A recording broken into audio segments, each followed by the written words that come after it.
Pido ayuda económica. Agradezco a todos los que nos están ayudando. Invito a los niños de 9 a 12 años a que ingresen en nuestro seminario, que fue aprobado por la iglesia.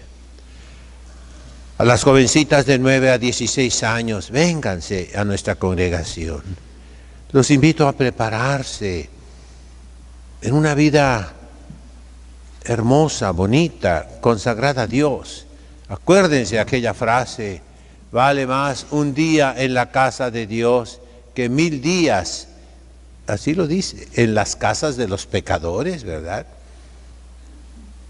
Los invito a la casa de Dios, a vivir junto con nuestro Señor, bajo el mismo techo.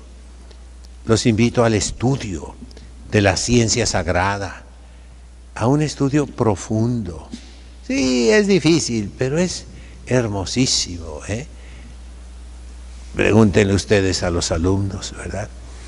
Hicimos un poco esta semana, en medio de tantos preparativos, ¿verdad?, de latín, con un sistema moderno que no se encuentra en ningún lado, ¿verdad?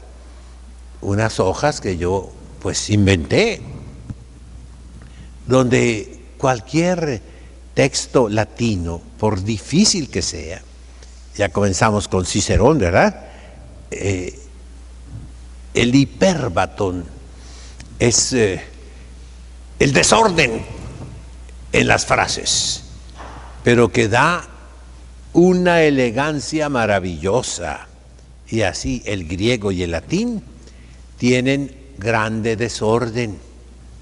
San Isidoro de Sevilla y el rey Alfonso X el Sabio, hijo de Fernando III, el santo, ¿verdad?, de San Fernando, él vio esa dificultad y con la ayuda de los hombres más sabios y santos de aquellos tiempos, introdujo en el castellano el orden lógico de Aristóteles.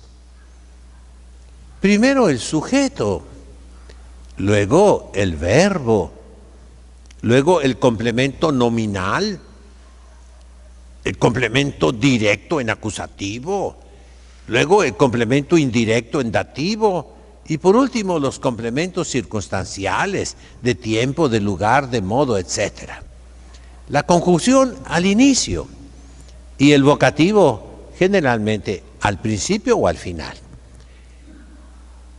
Y eso le dio al castellano una lógica maravillosa que no se encuentra tan fácilmente en el latín ni en el griego.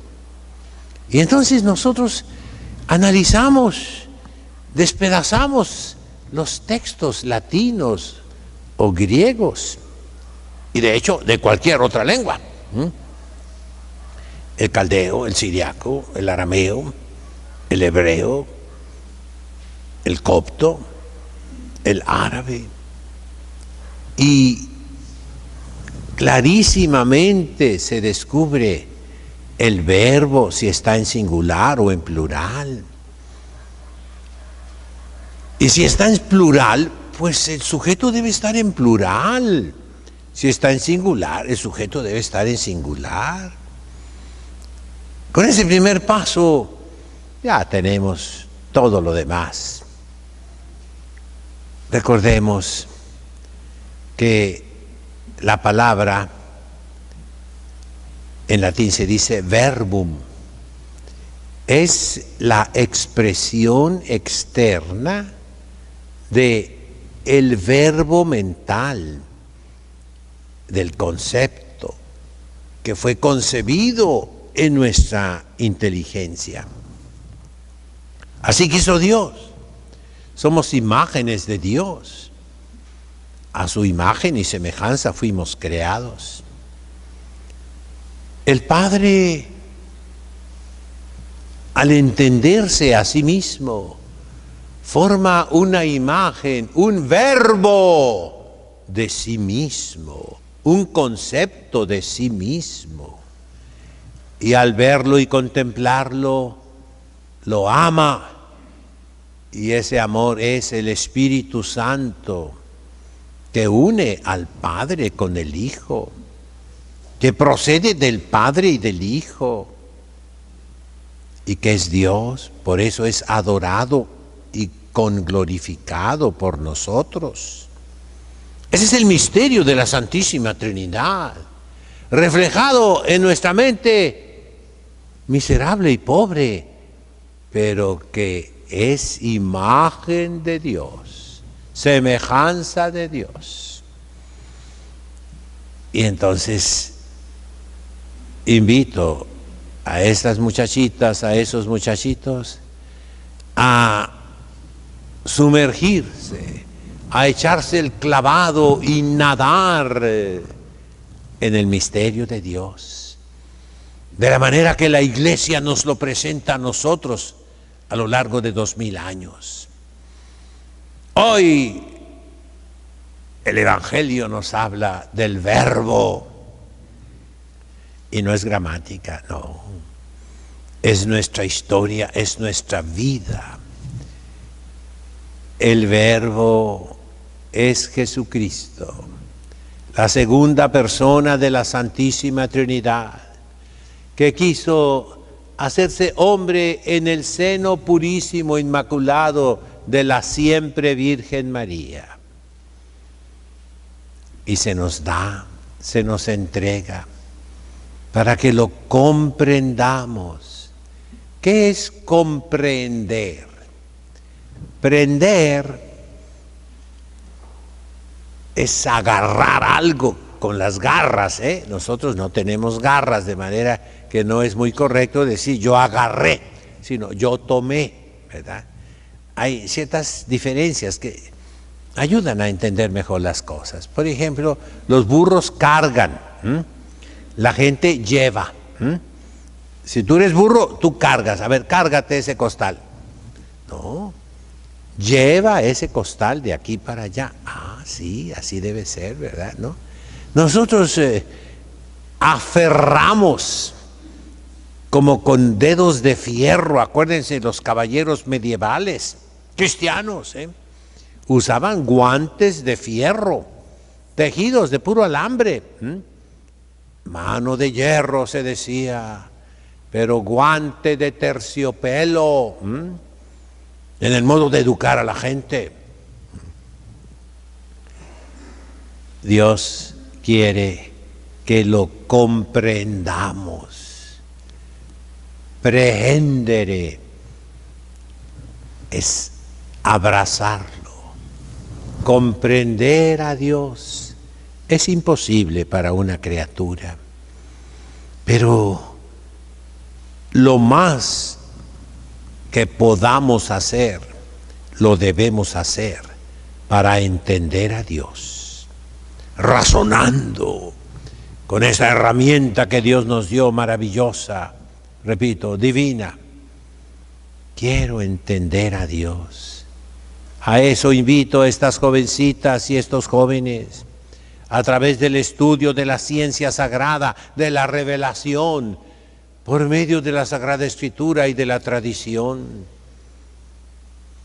Entender a Dios es acogerlo. Entender a Dios, estudiar a Dios, contemplar a Dios, es recibirlo nosotros. Vino a los suyos y los suyos no lo recibieron. Los invito aquí a recibir a Dios. ¿Qué les damos en este instituto?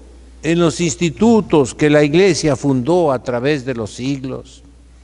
Institutos de perfección, institutos de santificación, institutos para adquirir las virtudes cristianas. Les damos la facilidad, la oportunidad, la ocasión de abrazar ese Verbo divino que vino a nosotros, para que lo recibiéramos. Nosotros lo queremos recibir. Todo cristiano bueno lo recibe. Y entonces, ¿qué te da Dios? Fíjense bien, les dio la potestad de ser hijos de Dios. Y lo explica, los cuales, dice, nacen no de la sangre, ni del deseo carnal, ni de querer de hombre, sino de Dios. A eso nos llama Dios, a nacer de Él. Y vuelvo a la gramática un poquito, mezclada con la lógica. Téngame poquita paciencia, pero si lo entendemos, nos va a ayudar mucho, nos va a alegrar mucho. ¿Cómo se engendra el verbo de Dios? Lo repito, el Padre se contempla a sí mismo, forma una imagen de sí mismo, que es el Verbo, la segunda persona de la Santísima Trinidad, y ama esa imagen, porque la esencia de Dios es amor, caridad.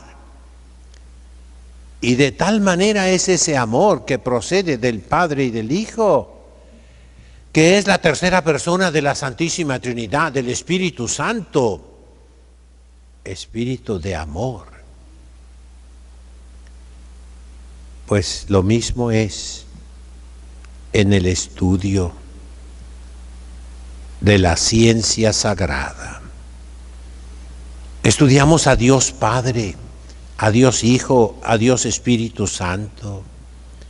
Estudiamos la encarnación del Verbo, la cristología, la redención, la gracia de Dios. Estudiamos quién es Dios, del mejor modo que lo han podido comprender a lo largo de 2000 años y más desde la antigüedad. Los profetas, los patriarcas, los santos del Antiguo Testamento, y ya en tiempos cristianos, los apóstoles que nos dejaron las Sagradas Escrituras. ¿Cómo comprendieron a Dios? ¿Cómo recibieron al Verbo? Y ahí la Iglesia Católica da ese privilegio a quienes se consagran a Dios, de que lo comprendamos, de que lo abracemos, de que lo recibamos. Y entonces se comienza a comprender que ya no nacimos de la carne, ni de la sangre, ni del deseo de varón, sino de Dios. Nos hacemos hijos de Dios por esa verdad, por esa luz que es el Verbo divino, que quiere encarnarse en nosotros. Sí, mis hermanos, haciéndonos semejantes a Él. Santo Tomás de Aquino ha sido tal vez el que más ha podido expresar este misterio maravilloso.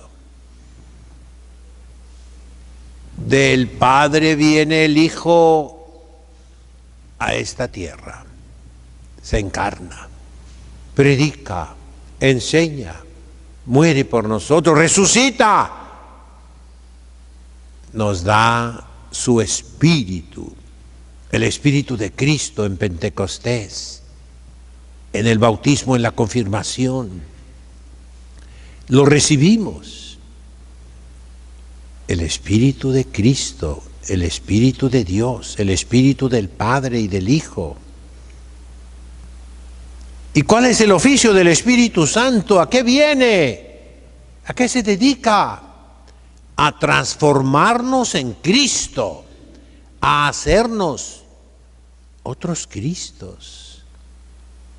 Y entonces regresamos con Cristo al Padre, Y se completa, dice Santo Tomás de Aquino, ese círculo que baja hasta nosotros y nos eleva, nos lleva hasta el cielo.